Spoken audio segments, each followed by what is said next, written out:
Assalamualaikum warahmatullahi wabarakatuh.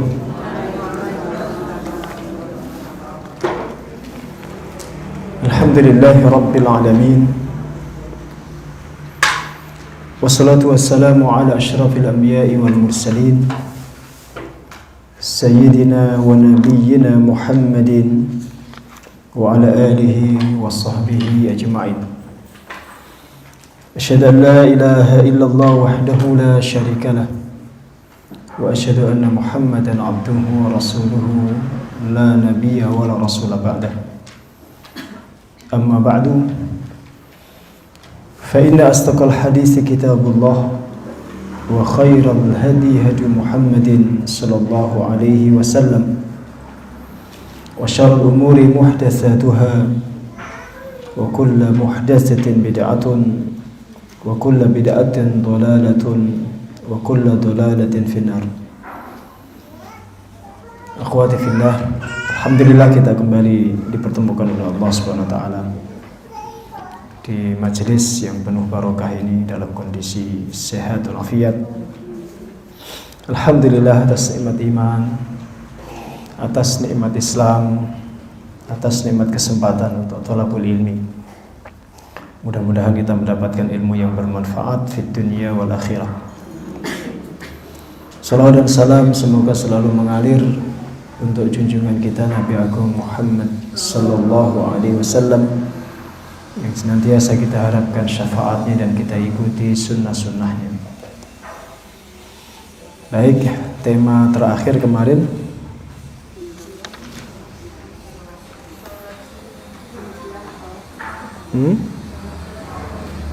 sholat sunnah. Apa Bu?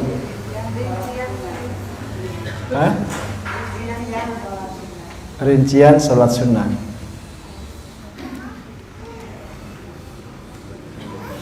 Yang pembagian sudah, macam-macam sholat sunnah sudah.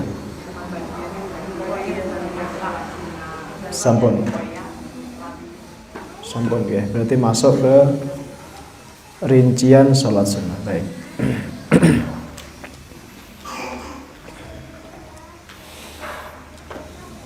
Yang pertama kita akan pelajari dari sholat sunnah adalah sholat rawatib. Sholat sunnah rawatib.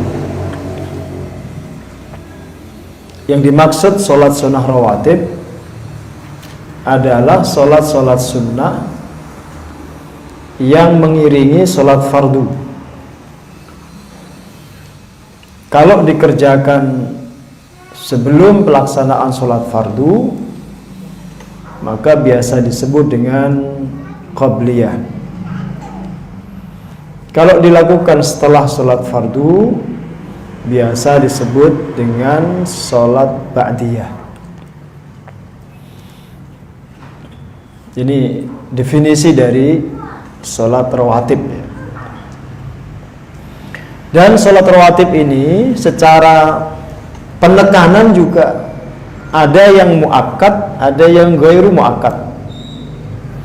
Jadi ada sholat rawatib yang sangat dianjurkan dan ada yang dianjurkan. Ada yang sangat-sangat dianjurkan alias muakkad, ada yang dianjurkan yang sifatnya ghairu muakkad. Kita mulai dari yang pertama ya, sholat sunnah fajar atau yang biasa disebut juga dengan qabliyah subuh. Jadi kalau sebagian orang menganggap sholat sunnah fajar itu sholat tersendiri bukan qabliyah, itu anggapan yang salah, anggapan yang keliru. Sholat sunnah fajar itu istilah lain daripada sholat qabliyah subuh. Jadi jangan dibuat tersendiri ya. Jangan juga menganggap seperti sebagian orang ada yang menyebut 2 rakaat ringan yang dikerjakan sebelum sholat malam disebut sholat iftitah itu sebagai satu sholat tersendiri yang terpisah dari sholat malam. Itu anggapan yang juga keliru. Pernah dengar istilah salat iftitah? Pernah. Itu kebiasaan Nabi. Kalau beliau mengawali salat malam, ba'da naum, setelah tidur, itu biasanya beliau melakukan 2 rakaat ringan untuk membuka salat malamnya. 2 rakaat ringan itu bukan berarti juga hanya membaca Al-Fatihah. Ya seperti sholat sunnah pada umumnya, tapi lebih cepat. Dan itu dikerjakan Nabi menjadi bagian daripada sholat malamnya. Jadi tidak terpisah. Biasanya juga beliau mengerjakan sholat itu, dikerjakan itu ketika tahajud. Jadi bangun dari tidur untuk mengadaptasikan diri beliau, mengkondisikan ya fisik beliau, itu beliau melakukan 2 rakaat pertamanya ringan, maka disebut sholat 2 rakaat ringan. Itu bukan sholat iftitah itu terpisah gitu, istilah khusus, enggak. Sama seperti yang ini tadi ini, sholat sunnah fajar itu istilah lain dari qobliyah subuh. Jadi jangan dibuat terpisah. Nanti jenengan mengerjakan 2 kali kalau begitu. Sholat sunnah fajar sendiri, bahkan sebagian orang itu mengerjakan sebelum subuh. Padahal sebelum datangnya subuh itu tidak disebut fajar. Fajarnya di mana itu? Belum datang. Masih di pasar dia. Yang disebut fajar itu datangnya waktu subuh itu. Adzan subuh itu tandanya fajar. Yang dimaksud fajar shadiq itu. Berarti kalau belum adzan subuh, belum ada sholat sunnah fajar. Paham ya? Kalau belum datang waktu subuh, belum ada sholat sunnah fajar. Nah, kembali ke tadi, saya ambil contoh yang tadi ya, analogi dengan sholat iftitah tadi. Sebenarnya tidak ada sholat iftitah itu. Tidak ada. Sebagai nama khusus itu nggak ada. Apalagi dengan model pengerjaan yang selama ini dilakukan masyarakat kita, sebagian lah ya, sebagian kecil saya katakan. Salat iftitah itu kan biasanya dikerjakan oleh sebagian masyarakat itu sebelum tarawih. Nama iftitah itu muncul di daerah sini aja, Klaten ini. Di tempat lain nggak ada itu. Di tempat saya nggak ada. Di pesantren besar itu nggak ada. Di Al-Fatih juga nggak ada. Pelaksanaannya selain salah timing itu juga agak aneh. Kenapa saya katakan salah timing? Iftitah tapi setelah isya, setelah ba'diyah isya. Terus iftitahnya di mana? Namanya iftitah itu kan pembuka. 2 rakaat yang pertama kali dikerjakan Nabi sebelum sholat malam secara utuh. Kalau dilakukan ba'da isya sudah 4 rakaat. Kemudian ba'diyah isya 2 rakaat. Berarti sudah 6 rakaat kan? Sudah ada pendahuluannya. Dia berarti kan di tengah itu, bukan iftitah berarti. Apa istilahnya? Dia berarti kan bukan di depan itu, bukan pembuka. Jadi timingnya keliru. Istilahnya juga salah. Terus pelaksanaannya itu takbir, langsung baca Al-Fatihah. Nggak baca doa iftitah, tidak baca surat, langsung ruku. Itu dapat syariat dari mana coba?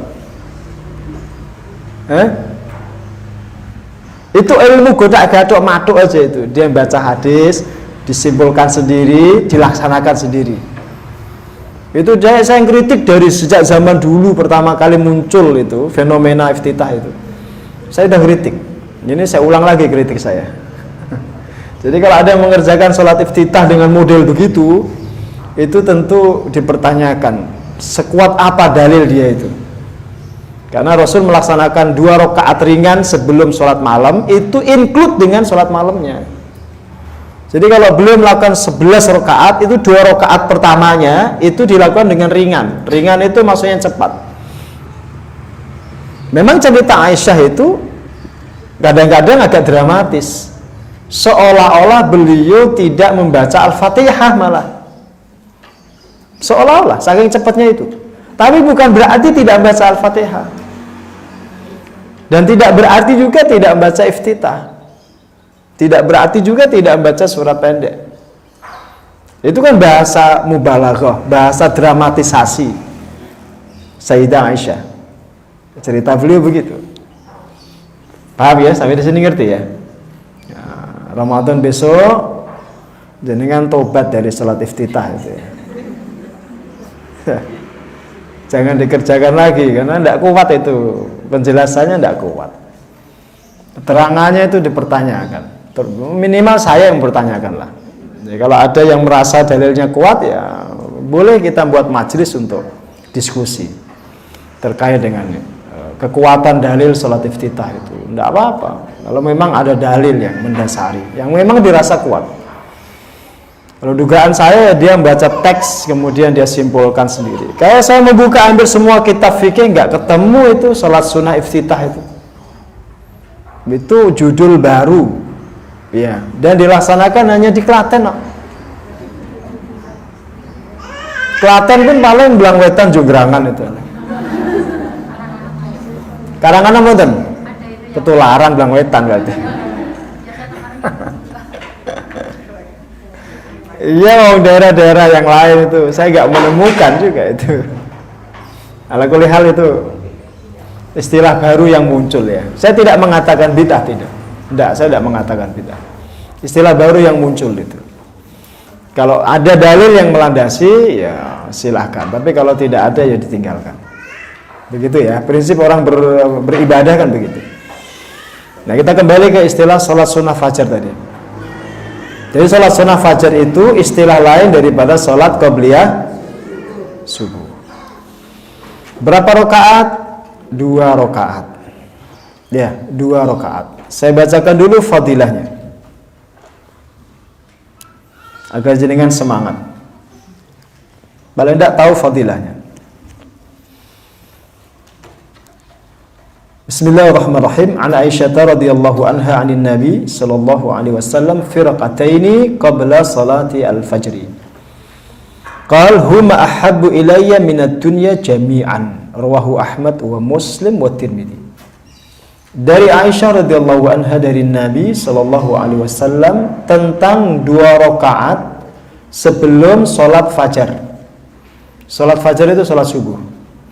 Beliau berkata, 2 rakaat ini lebih aku cintai daripada dunia semuanya.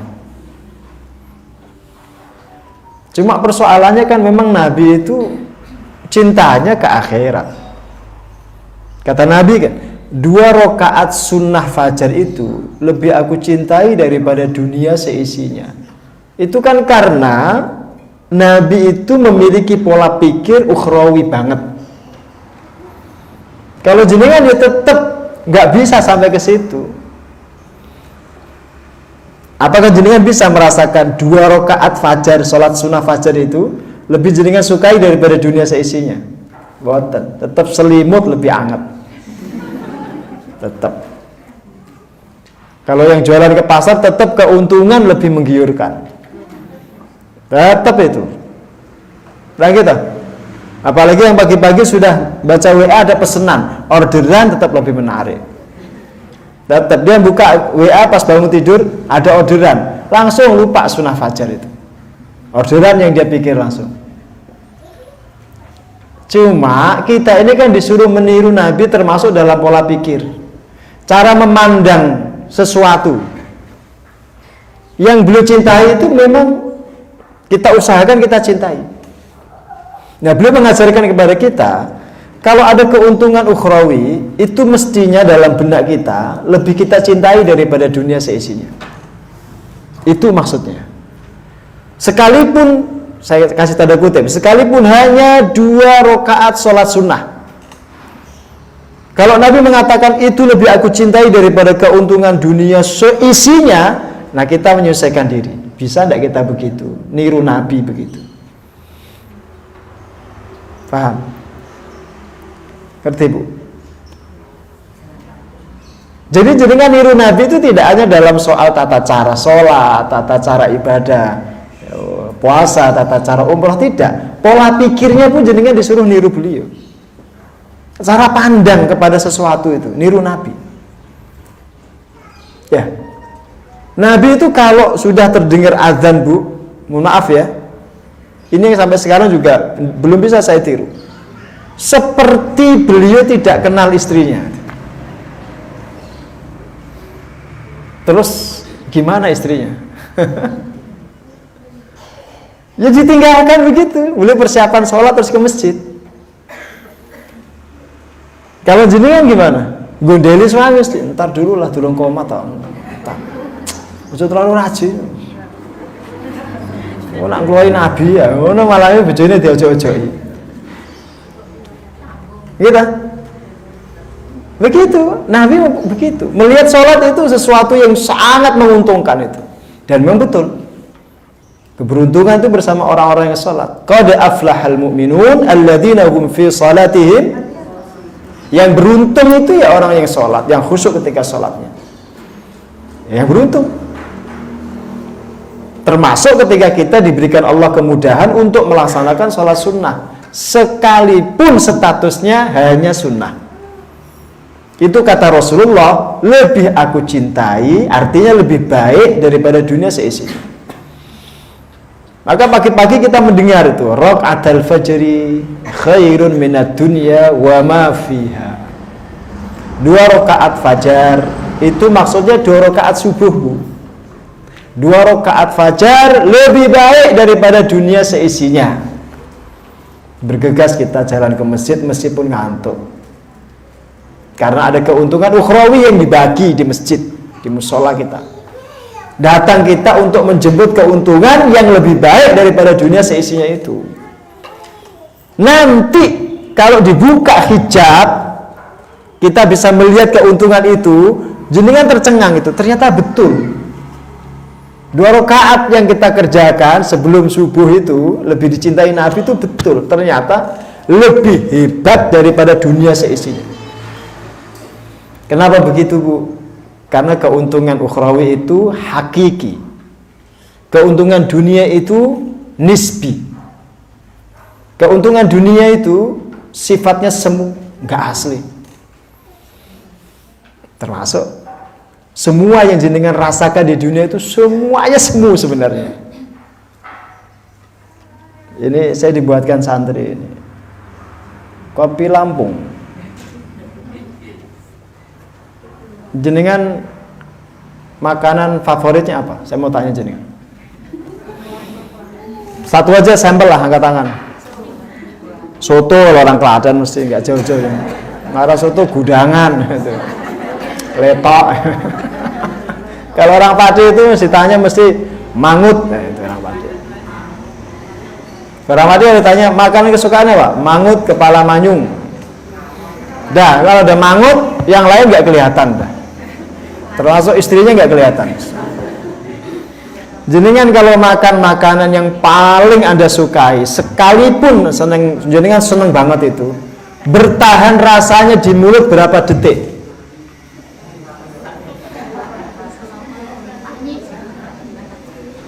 Berapa detik, Bu? Bertahan di mulut itu loh. Rasanya jenengan kecap, enaknya itu berapa menit? 1 menit sampai? Enggak sampai. Apalagi minuman. Jenengan minum itu hanya hitungan detik masuk ke tenggorokan sudah rasanya nanti kalau keluar lagi berubah. Oke. Seperti itu dunia sebenarnya. Termasuk orang-orang yang zina itu. Sekalipun dia membayar pelacur paling cantik, pol cantiknya itu. Dia merasakan nikmatnya zina itu hitungan detik itu, Bu. Detik saja itu, tidak sampai menit. Dia nggak sampai menit itu, hitungan detik itu. Kalau dia dalam posisi dia hubungan seksual itu, hanya beberapa detik puncaknya itu. Setelah itu penyesalan seumur umur. Begitu dunia. Memang diciptakan Allah dunia itu sebagai satu bentuk ujian. Cuma manusia itu tertipu di sini ini. Di sini dia tertipu. Dia tidak pernah mengingat keuntungan yang hakiki. Termasuk rumah jenengan yang jenengan pek-pek. Saya pernah cerita di Gera Prima itu ada rumah itu. Di Gera Prima itu ada rumah itu, mungkin orangnya datang ini malah. Ada rumah itu di dinding depannya itu full keramik sampai atap, Bu. Saya kalau lewat itu, saya kadang-kadang batin, buat dikasih pondok malah bermanfaat itu. Ngapain tembok luar di keramik full sampai atap begitu? Batin saya. Ya, karena saya lagi ngeluh mikir atap itu. Atap itu anggarannya lantai 3 itu 350 juta.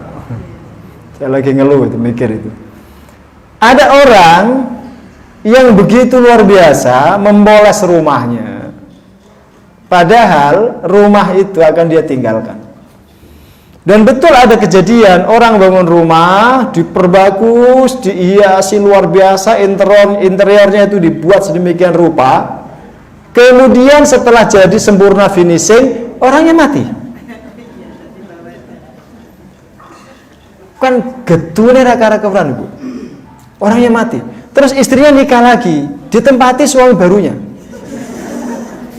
Kan nganyel gitu. Dia bangun rumah untuk laki-laki yang menikahi istrinya. Beruntung sekali laki-laki itu dapat rumah, dapat istri. Dia yang bangun rugi banget tuh. Yang jelas itu bukan saya. Paham? Karena akan ditinggalkan begitu, maka dulu para sahabat itu nun sewu, memandang dunia itu biasa aja, yo remeh begitu.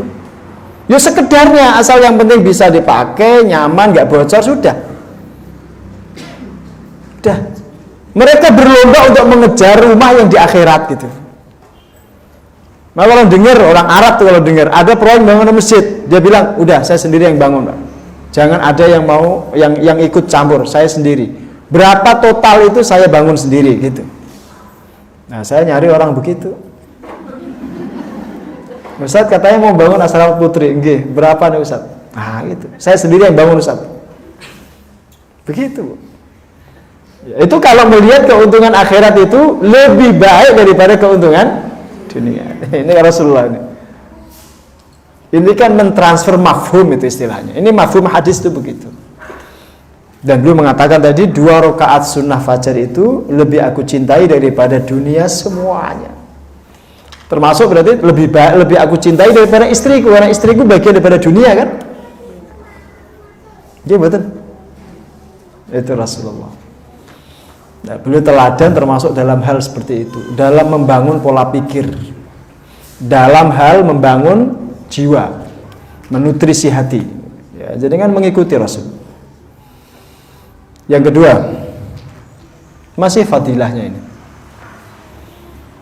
Wa an Abi Hurairah, dari Abu Hurairah, anna Rasulullah sallallahu alaihi wasallam qala, sesungguhnya Rasulullah sallallahu alaihi wasallam bersabda, la tad'u rak'atay al-fajri wa in taradatkumul khayl. Rawahu Ahmad wa Abu Dawud wal Baihaqi wa Tahawi. Jangan kalian tinggalkan 2 rakaat fajar.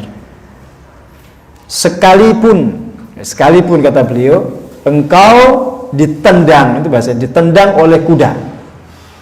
Sekalipun kamu habis ditendang kuda dalam kondisi sakit, umpamanya itu bahasa beliau, kamu jangan tinggalkan 2 rakaat fajar itu.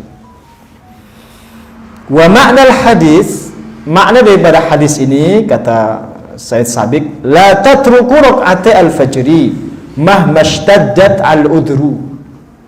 Jangan sekali-kali kalian tinggalkan 2 rakaat fajar meskipun ada uzur yang dahsyat. Hatta walau kana mutaradatal adu. Nah, sekalipun kamu sedang diserang musuh dalam kondisi perang, jangan kamu tinggalkan. Nah, ini yang menunjukkan kalau 2 rakaat fajar itu sunnah muakkad, seolah-olah wajib, seolah-olah tidak boleh ditinggalkan oleh Rasulullah. Dibahasakan, sekalipun kamu ditendang kuda, itu maksudnya diserang musuh. Sekalipun kamu diserang musuh, musuh datang menyerang, tetap 2 rakaat fajar itu jangan kamu tinggalkan. Wa an Aisyah radhiyallahu anha qalat, dari Aisyah radhiyallahu anha beliau berkata, lam yakun Rasulullah ala syai'in minan nawafili asyadda mu'ahadatan min ar-rak'ataini qabla subhi.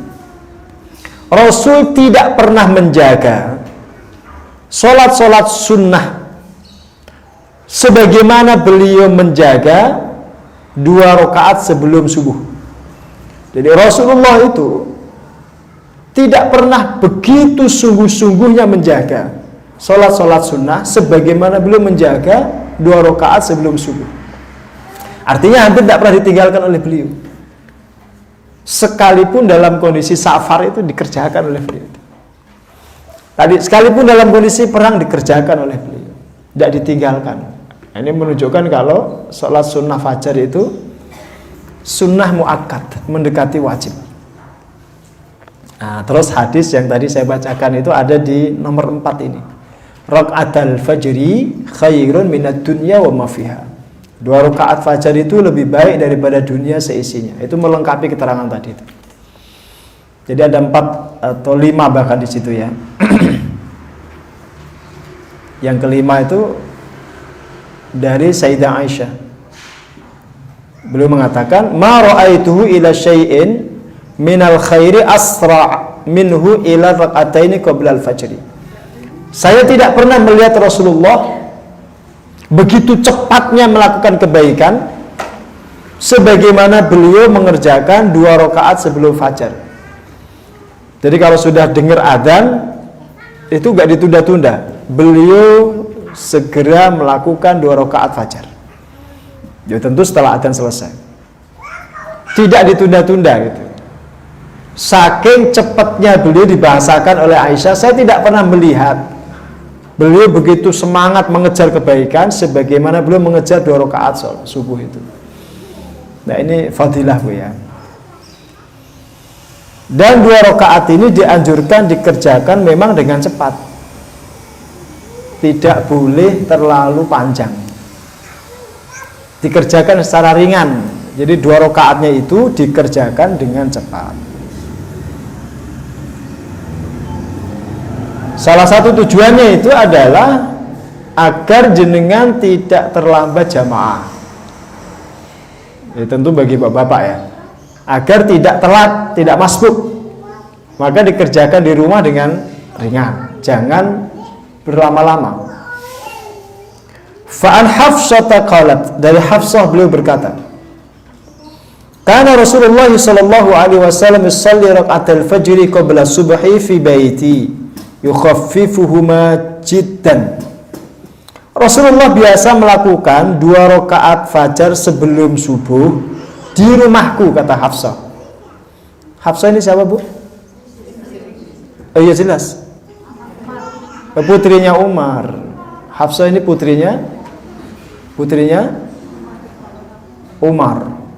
Umar itu diberi kunyah Abu Hafsin Umar. Ini putra pertamanya beliau. Hafsah, kakaknya Abdullah bin Umar. Jadi kan tahu ceritanya beliau menikah dengan Rasul itu. Ini pelajaran bagi jenengan kalau punya anak-anak gadis. Sayyidina Umar itu pernah menawarkan Hafsah itu kepada Abu Bakar. Terus Abu Bakar menolak dengan halus. Terus ditawarkan ke Sayyidina Utsman. Sayyidina Utsman juga menolak dengan halus. Ternyata 2 orang ini menolak itu karena dua-duanya tahu Rasulullah suka. Maka terus beliau berdua ini mengisyaratkan agar Umar menawarkan pada Rasul. Ternyata ketika ditawarkan pada Rasul, benar dinikahi oleh Rasul. Nah, itu pelajaran bagi jenengan yang punya anak gadis. Kalau jenengan lihat ada laki-laki soleh, jenengan tawarin jenengan. Jangan sampai keduluan orang. Daripada yang datang orang nggak jelas, mendingan jenengan yang datangi yang jelas. Paham Bu? Enggak paham jenengan?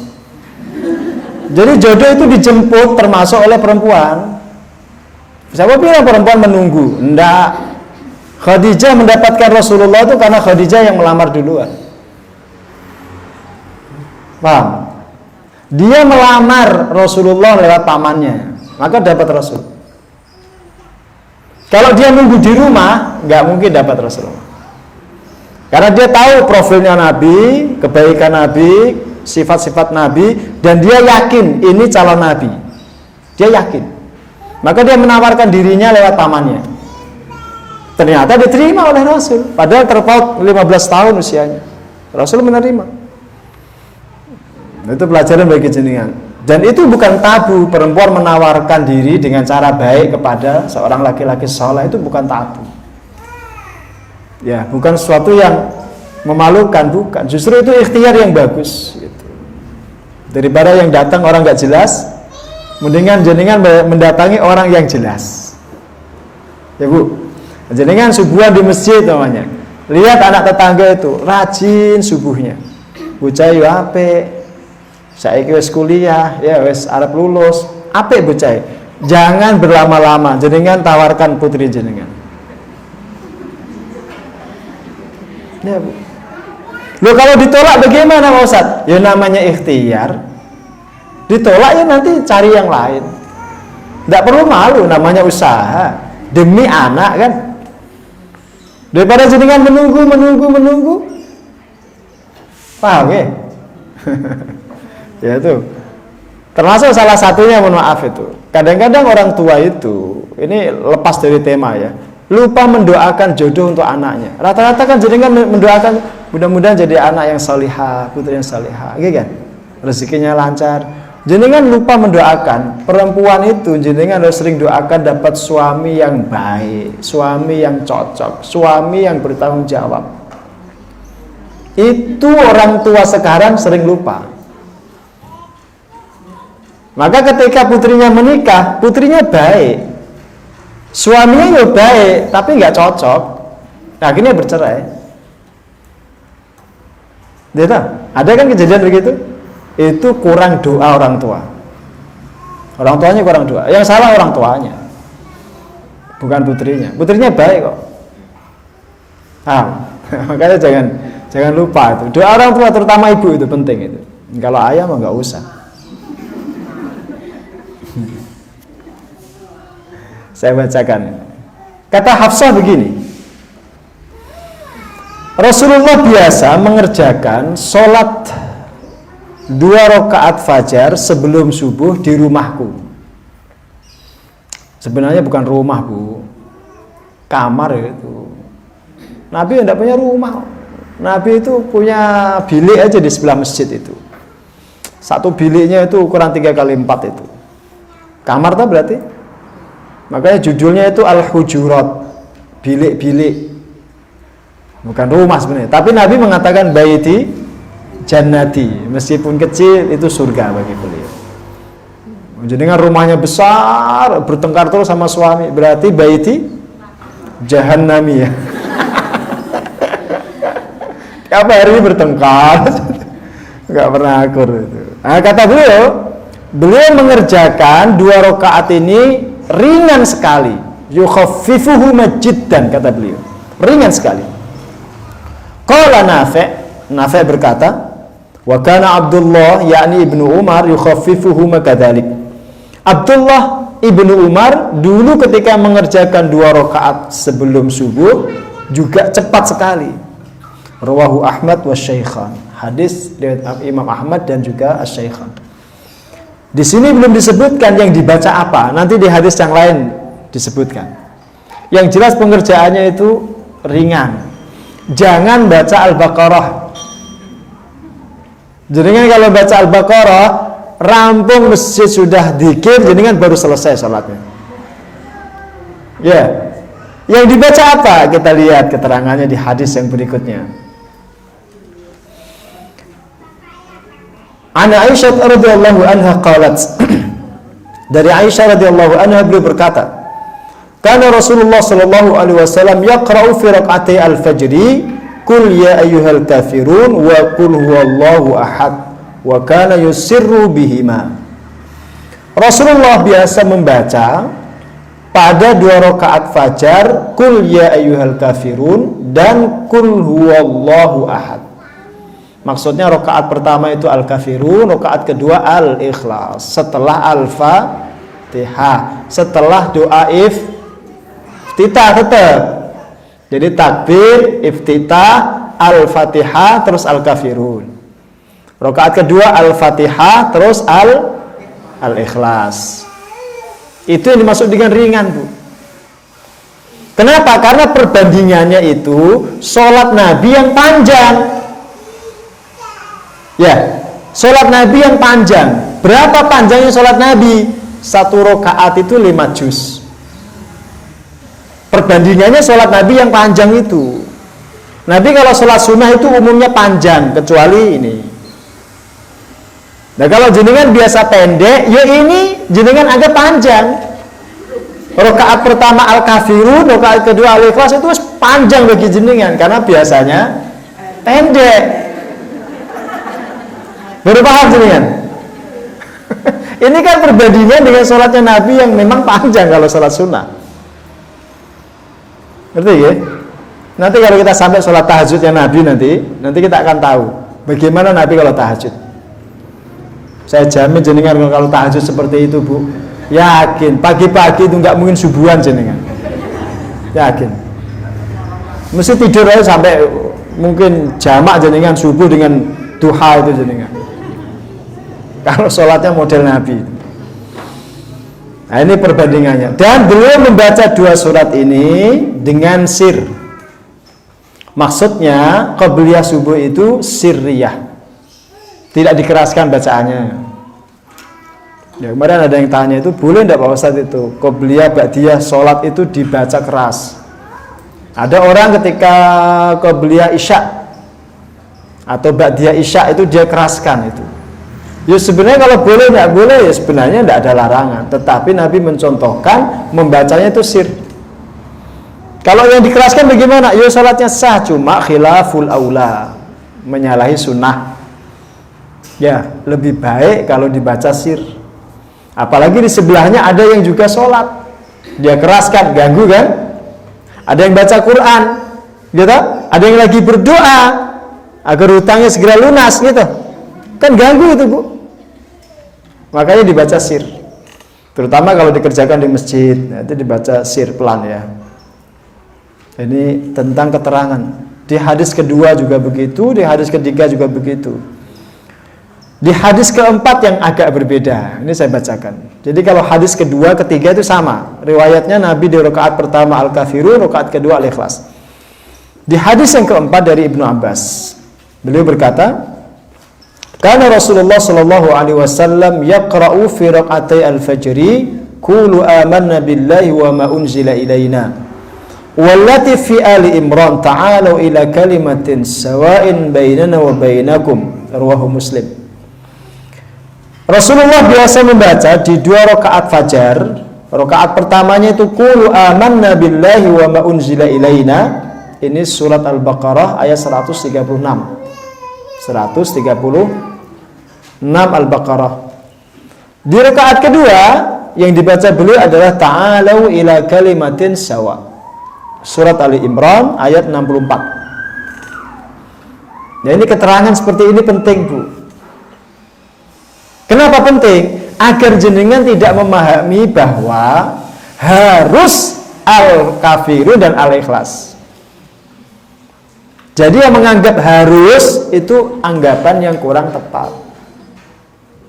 Itu sekedar contoh dari Nabi, gitu loh.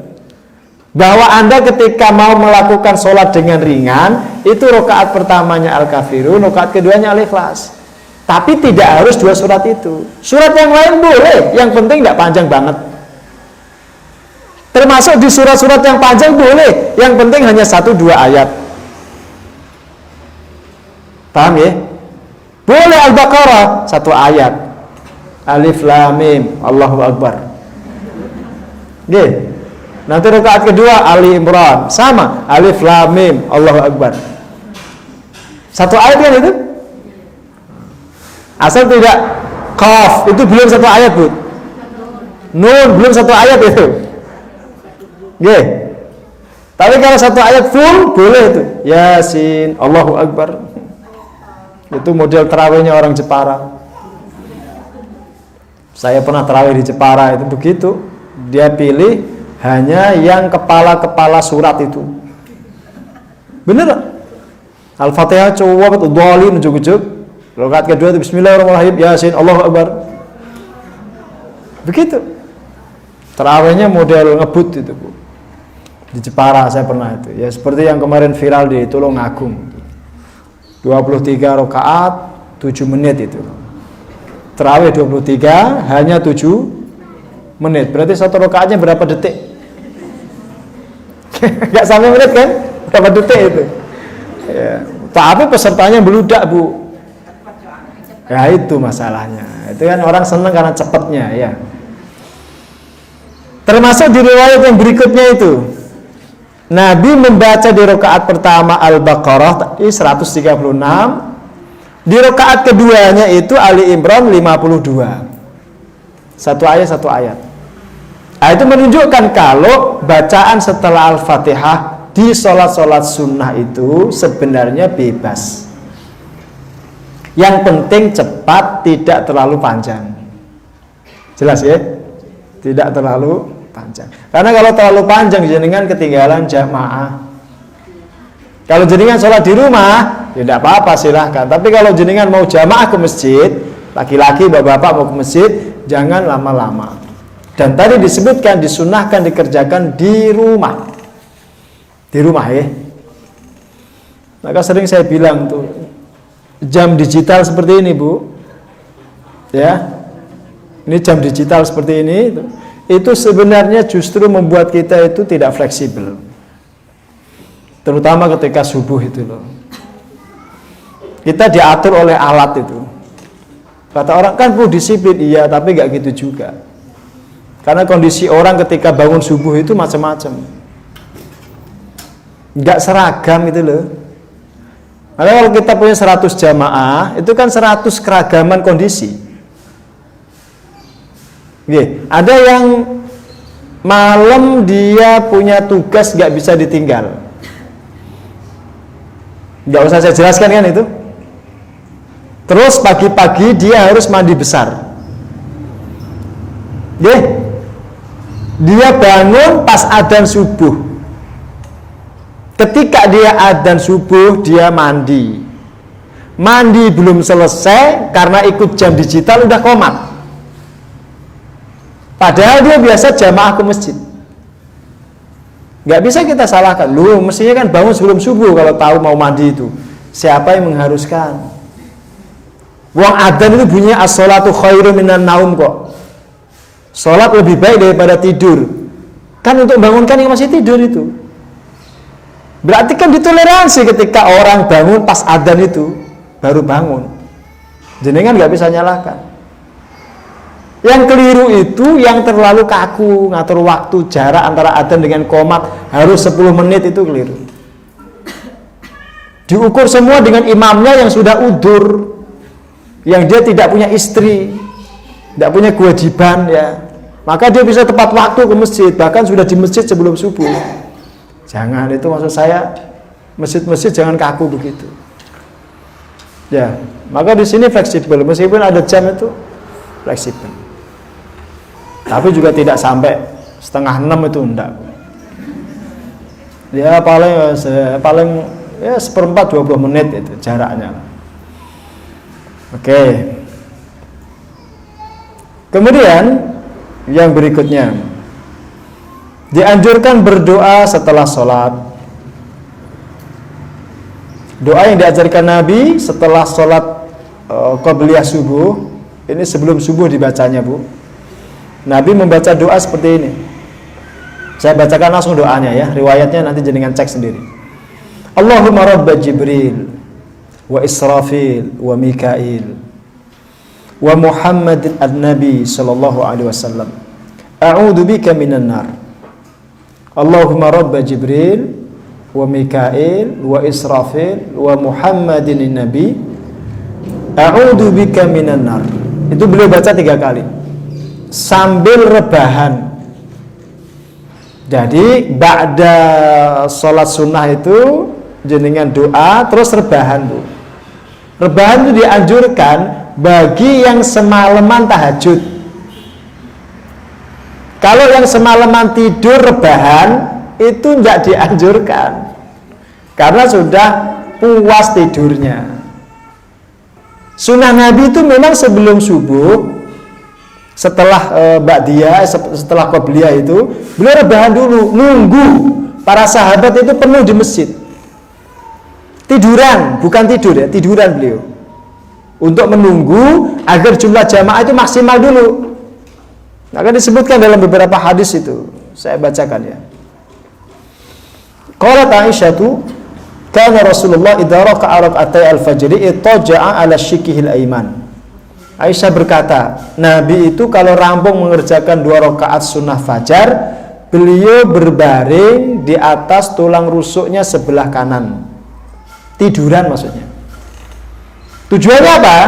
Istirahat dari tahajud untuk persiapan subuh. Yang kedua untuk menunggu jumlah jamaah maksimal dulu. Ditunggu sampai masjid penuh, baru beliau tengok sudah penuh, beliau keluar baru. Tapi memang zaman dulu para sahabat itu patuh sekali dengan Nabi. Pokoknya kalau Nabi belum keluar itu tidak dikomati. Tidak model jamaah geria prima itu.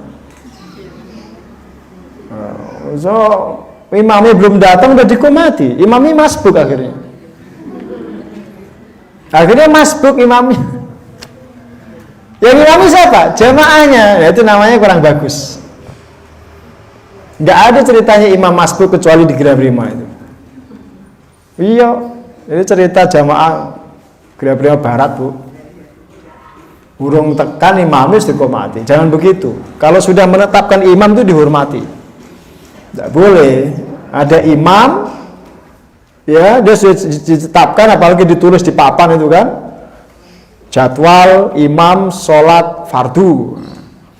Subuh bapak siapa, duhur siapa. Kalau orangnya belum datang ya jangan dikomati. Biasakan menghormati orang itu. Karena orang ditunjuk itu untuk dijadikan imam memang. Jangan didahului, diserobot hanya karena kepentingan pribadi itu. Itu selak ke pasar biasanya. Selang golek letok biasanya. Ya, makanya buru-buru dikomati. Ya, muadzinnya juga nggak paham.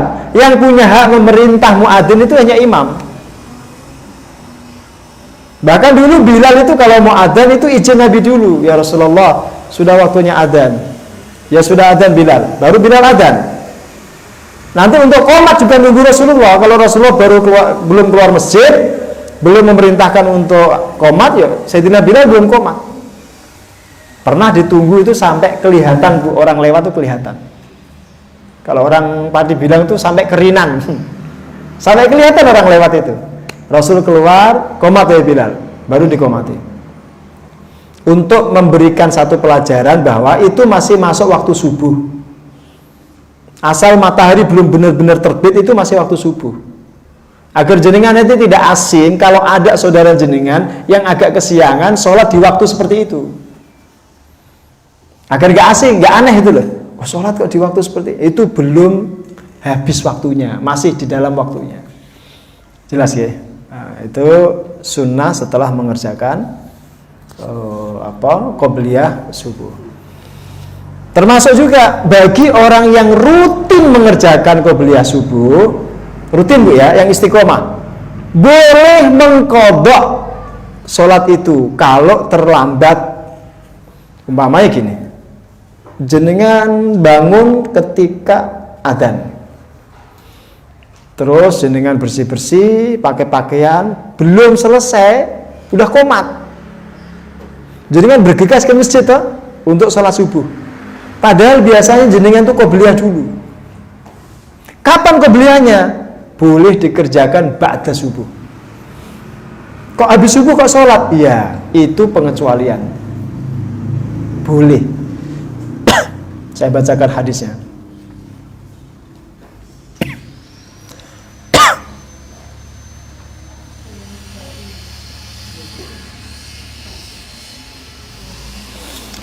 An Qais ibni Umar, dari Qais bin Umar.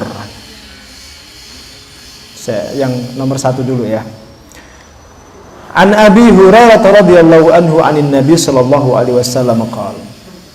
Dari Abu Hurairah radhiyallahu anhu dari Nabi sallallahu alaihi wasallam, beliau berkata, "Man lam yusalli rak'atal fajri hatta tatlu asy-syamsu falyusalliha." Barang siapa belum mengerjakan 2 rakaat fajar sampai terbit matahari, hendaklah dia mengerjakannya. Rawahu Baihaqi, qala an-Nawawi wa isnaduhu jayyid. Imam Nawawi mengatakan sanadnya baik. Wa an Qais bin Umar, dari Qais bin Umar, annahu kharaja ila subhi. Beliau pernah keluar untuk sholat subuh. Fawajadan Nabi fi subhi, dia mendapati Nabi sudah melakukan sholat subuh. Walam yakun raka'a rak'atal fajri. Sementara beliau tadi Qais bin Umar belum mengerjakan 2 rakaat fajar. Fasalla ma'an Nabi summa qam. Dia kemudian sholat bersama Nabi, lalu berdiri lagi. Hina faraga minas subhi. Setelah rampung sholat subuh itu dia berdiri lagi untuk sholat. Faraka'a rak'atai al-fajri. Kemudian dia melakukan 2 rakaat sholat fajar. Famarra bihin Nabi sallallahu alaihi wasallam faqal. Lalu Nabi melewatinya dan Nabi berkata, "Ma hadhihi shalah?" Apa sholat yang kamu kerjakan ini? Fa akhbarahu, lalu dia menceritakan kepada Nabi. Fasakatan Nabi. Nabi kemudian diam. Jadi ini cerita, Qais bin Umar itu pernah ketika keluar rumah mau sholat subuh, dia pengen qobliyah di masjid sebenarnya. Cuma ketika sampai di masjid, Nabi itu sudah subuh, sudah sholat. Maka dia ikut sholat fardu subuh bersama Nabi. Setelah sholat fardu itu selesai, baru dia sholat qobliyah subuh tadi, setelah subuh. Nabi tanya, kamu kerjakan sholat apa? Ini tadi sholat qobliyah yang tidak sempat aku kerjakan. Terus Nabi diam, tidak komentari. Nah, diamnya Nabi itu dianggap membolehkan. Karena kalau tidak boleh mesti dilarang oleh Nabi. Karena prinsip ibadah itu kalau tidak diperbolehkan itu pasti dilarang. Karena al-aslu fil ibadati at-tahrim. Pada dasarnya ibadah itu dilarang, tidak boleh dikerjakan. Kalau didiamkan itu berarti boleh. Paham ya? Nabi juga pernah mengerjakan ba'diyah duhur setelah asar. Nabi sendiri pernah. Nanti akan ada cerita ketika kita bahas ba'diyah. Beliau pernah ketika habis duhur itu langsung kedatangan tamu. Tamunya nggak pergi-pergi sampai adzan asar. Ketika adzan asar kan nggak mungkin mengerjakan ba'diyah duhur kan? Maka Nabi ngimami asar, habis asar Nabi pulang ke rumah Ummu Salamah. Sholat ba'diyah duhur di rumah. Ditanya Ummu Salamah, Nabi ini sholat apa? Kan jenengan Nabi sholat asar. Kok sholat lagi? Ini tadi ba'diyah duhur yang tidak sempat aku kerjakan karena ada tamu. Nabi sendiri mengerjakan. Nah itu disebut dengan qadha, qobliyah atau ba'diyah. Ya, qadha, qobliyah. Subuh, kalau tadi itu ba'diyah duhur, dikerjakan ba'da asar malah. Dan itu sekaligus penjelasan, habis subuh, habis asar, sebenarnya memang tidak boleh sholat, kecuali, contohnya ini, mengqadha yang belum dikerjakan. Paham ya? Jadi prinsipnya habis subuh tidak boleh sholat memang. Habis asar tidak boleh sholat, kecuali sholat-sholat yang ada sebabnya. Dalam mazhab Syafi'i itu.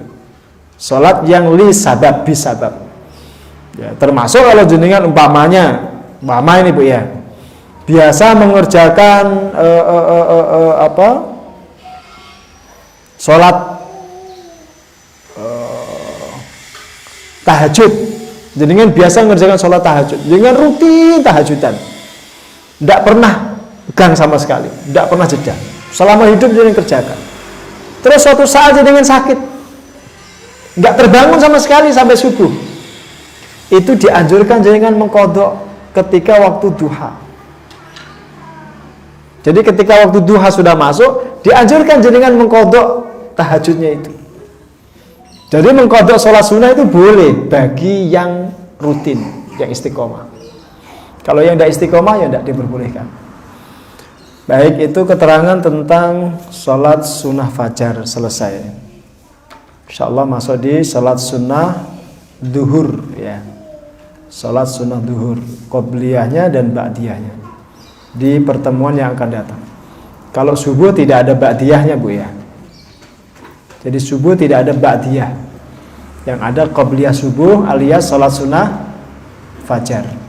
Baik, karena waktunya sudah jam 9:05, 1 jam kurang lebih tadi. Dengan kalau ada pertanyaan dipersilakan. Boleh langsung, boleh ditulis karena tidak ada MC-nya. Silakan. Kalau tidak ada saya tutup. Bila, silakan. Waalaikumsalam. Apa hukum perempuan yang pakai parfum? Sunnah untuk suami. Jadi kan kalau mau pakai parfum untuk suami di dalam kamarnya itu disunnahkan. Ya, jangan melayani suami dalam kondisi bau yang menyengat. Keteknya masih bau amis, mulutnya masih bau jigong. Itu makruh dengan melayani suami begitu. Ya memang ada tuntunannya kalau jenengan mau muasyarah itu. Ada tuntunannya. Termasuk bersolek. Jangan dibalik gitu. Jenengan mau pengajian, Masya Allah, wahyu Nepal. Pakaiannya itu di prepare betul. Wanginya minta ampun. Wah, semua kosmetik dipakai. Tapi ketika mau melayani suami ala kadarnya. Ya, tambalan koyoknya 12. Bau minyak nyong-nyong. Ya Bu, bau jigong mulutnya, nggak gosok gigi. Keteknya bau itu. Jadi kalau pakai parfum dengan tujuannya untuk suami di dalam kamar itu sunnah justru. Dianjurkan. Kalau keluar rumah sebaiknya jangan. Ya, sebaiknya jangan. Saya katakan sebaiknya jangan, kenapa? Karena laki-laki itu sensitif sekali dengan bau parfum wanita. Kalau jenengan berpapasan dengan laki-laki, terus bau jenengan tercium, wangi parfumnya tercium, itu laki-laki semalam enggak bisa tidur. Apalagi yang berpapasan itu selain wangi, cantik. Udah itu dia enggak bisa tidur itu, lupa istrinya. Maka diajarkan ya pergi-pergi aja, yang penting badannya enggak bau gitu. Ya. Termasuk bersolek itu jangan keluar rumah bersolek jenengan. Menor banget itu jangan. Natural saja. Ya Bu, yang natural aja, yang alami gitu. Nah, begitu. Kalau jenengan bersolek gimana? Untuk suami. Jangan dibalik-balik lah. Jenengan mau pengajian biasa aja. Ya. Asal nggak bau badannya loh, tidak mengganggu yang lain itu. Kalau dikhawatirkan mengganggu ya pakai apa itu? Roll on, deodoran ya. Kalau dikhawatirkan mengganggu, ya, tidak perlu sampai sebotol jenengan tumpahin. Nanti itu mengganggu. Apalagi kalau jenengan di pertemuan yang umum umpamanya ya walimahan begitu itu. Kan umum itu campur baur dengan laki-laki toh. Nah itu sebaiknya dihindari, jangan sampai mengganggu atau menimbulkan hal-hal yang tidak diinginkan. Begitu Bu ya. Ya, saya tidak mengatakan sampai haram itu enggak ya, sebaiknya dihindari. Begitu. Moga Bu. Bu Indar ya.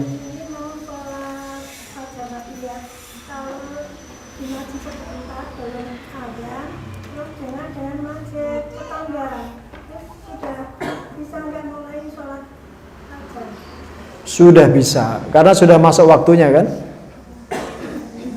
Bisa jadi adzan yang di masjid dekat kita itu terlambat.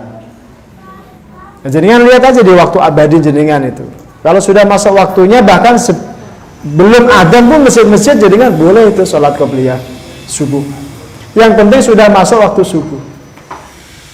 Adzan di daerah kita itu memang nggak bisa dijadikan patokan, karena rata-rata muadzin kita itu tidak berbayar alias gratis. sehingga kurang disiplin.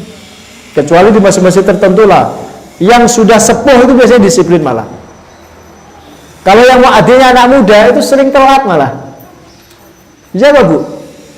Anak muda sekarang itu kan sepayah itu, tidak satset.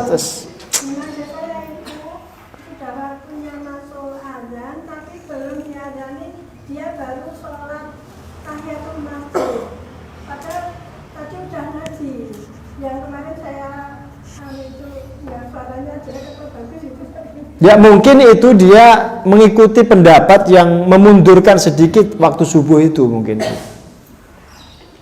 Ya kan di kumpulan Tarjih Muhammadiyah yang terbaru itu waktu subuh itu dianjurkan diundur 8 menit dari umumnya waktu yang sekarang berlaku.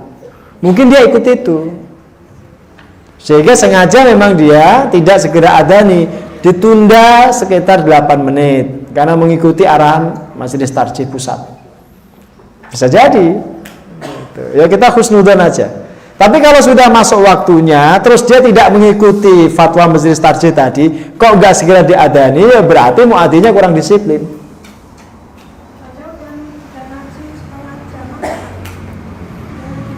Ngaji baca Quran. Nah terus dia belum qobliyah, belum tahiyatul masjid. Berarti ngajinya sambil berdiri. Nggak duduk.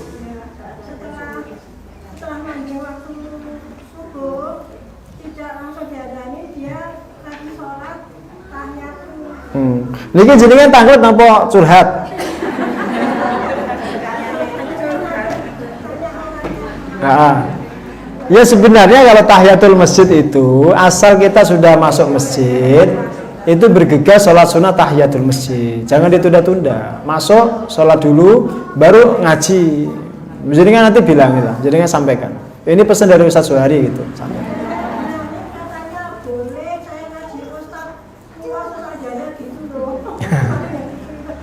Iya. Asal belum duduk memang boleh. Cuma maksud daripada tahiyatul masjid itu upaya kita menghormati masjid saat pertama kali masuk.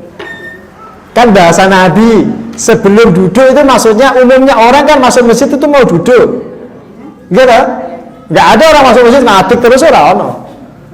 Maka bahasa Nabi sebelum duduk sholatlah 2 rakaat tahiyatul masjid untuk menghormati masjid. Berarti maksudnya itu saat Anda masuk segera sholat tahiyatul masjid dulu baru duduk gitu loh. Terus sunahnya ketika baca Quran juga orang ngaduk ngono ya ora duduk yang khusyuk menghadap kiblat. Ya bahkan dianjurkan kalau adab itu baca Quran itu kaki itu ditutupi nggak kelihatan dengan sorban atau dengan sarung menghadap kiblat duduk agar lebih khusyuk. Gitu Bu ya. Ya enggak usah nyebut UAS atau Ustaz tadi Hidayat macam-macam enggak usah. Ya. Jadi nanti bilangin lah baik-baik ya. Ini pesan Ustaz Suhari gitu. Masih ada satu lagi? Cukup ya? Baik, mari kita tutup kajian kita dengan baca kalimat hamdalah dan kafaratul majlis. Alhamdulillahirabbil alamin, subhanaka wa bihamdika asyhadu an la ilaha illa anta astaghfiruka wa atubu ilaik. Assalamualaikum warahmatullahi wabarakatuh.